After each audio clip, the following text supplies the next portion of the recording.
안녕하십니까. 오늘 저희가 함께 살펴볼 자료들, 여러 상담 기록이란 심리 분석 내용을 좀 바탕으로요. 사람의 마음, 또 성향에 대한 깊이 있는 탐구를 해보려고 합니다. 네. 개인의 내면적 특성이 삶의 여정, 특히 좀 어려움에 직면했을 때 어떤 영향을 미치는지 그 연결고리를 좀 파헤쳐볼 예정이에요. 네, 이게 참 흥미로운 지점인데요. 비슷한 성향을 가진 사람이라도 처한 상황이나 그 내면의 상태, 예를 들면 뭐 스스로에 대한 믿음, 아니면 역경을 극복하는 힘 같은 거요. 네, 그렇죠. 여기에 따라서 얼마나 다른 삶의 모습을 보일 수 있는지 이게 흥미롭고요. 그리고 이게 또 현실의 문제들, 가령 뭐 직업적 성취나 인간관계, 심지어는 신체 건강과 어떻게 좀 복잡하게 얽혀 있는지 그걸 보여주는 것 같아요. 맞아요. 그래서 이번 탐구의 목표는 이 복잡한 마음의 지도를 함께 좀 읽어보면서 어쩌면 당신의 삶에도 적용될 수 있는 중요한 통찰을 발견하는 것입니다. 네네. 자, 그럼 한번 시작해 볼까요? 네, 좋습니다. 여러 사례 중에 특히 좀 눈에 띄는 지점이 있었습니다. 예를 들어 휴머니스트 성향을 가진 경우를 보면요. 한때는 정말 사교적이고 활동적이었던 사람이 있었어요. 뭐 전국 규모의 학생운동 참여하고 교우관계도 엄청 넓고요. 네, 활동성이 높았던 분이군요. 그랬는데 인생의 큰 시련, 예를 들면 어머니의 갑작스러운 죽음이나 뭐 중요한 시험 실패 같은 걸 겪은 후에요. 큰 상실이네요. 네. 그 후에는 극도로 위축되고 고립되는 소위 그 자료에 고시촌 좀비라고 표현된 상태로 변화하는 모습이 나타났어요. 고시촌 좀비요? 네. 이게 장기간 시험에 매달리면서 사회적으로 고립되고 무기력해진 상태를 좀 빗대는 말이잖아요. 네, 그렇죠. 그런 표현을 쓰죠. 한 사람 안에서 이렇게 극적인 변화가 있다는 게 우리에게 좀 많은 걸 시사하는 것 같아요. 네, 그건 단순히 타고난 성격 유형, 그걸 넘어선 문제죠. 개인이 삶의 역경에 어떻게 반응하는지, 그리고 이제 마음 근력이나 회복 탄력성 같은 거요.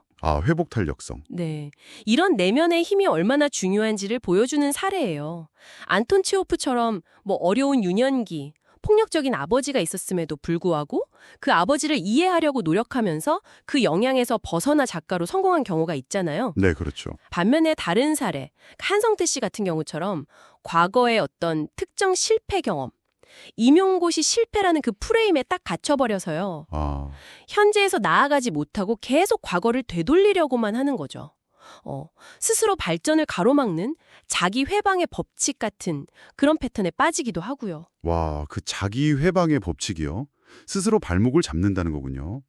근데 몸과 마음의 그 긴밀한 연결, 이것도 중요한 포인트 같아요. 네, 맞아요. 원인을 알 수 없는 신체적 통증 있잖아요.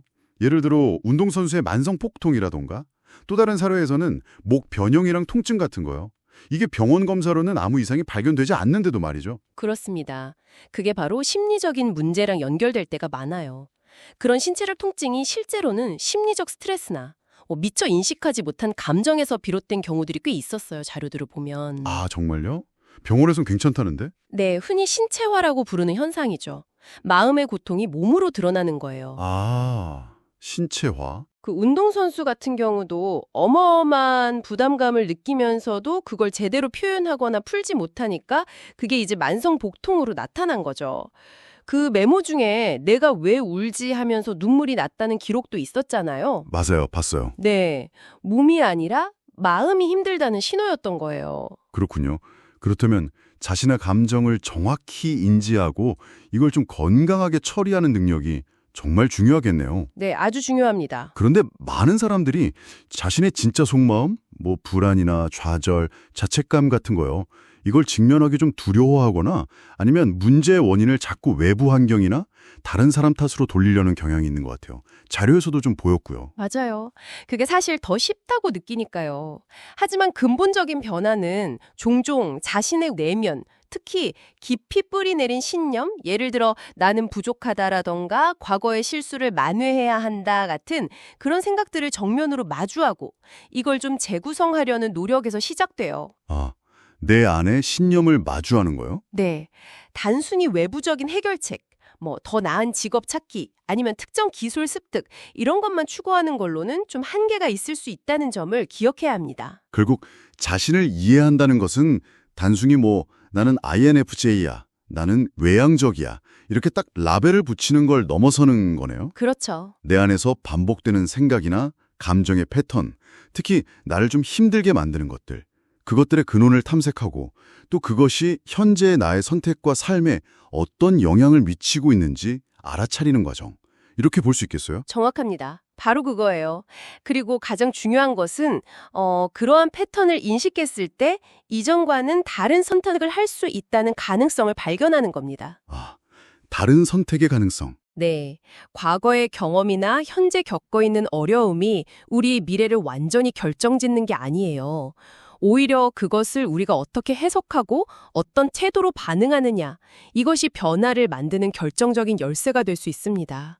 많은 사례들이 그걸 보여주고 있고요. 네, 오늘 함께 나눈 이야기들이 당신이 자신의 마음을 조금 더 깊이 들여다보는 작은 계기가 되었기를 바랍니다. 네, 마지막으로 당신에게 이런 질문을 한번 던져보고 싶습니다.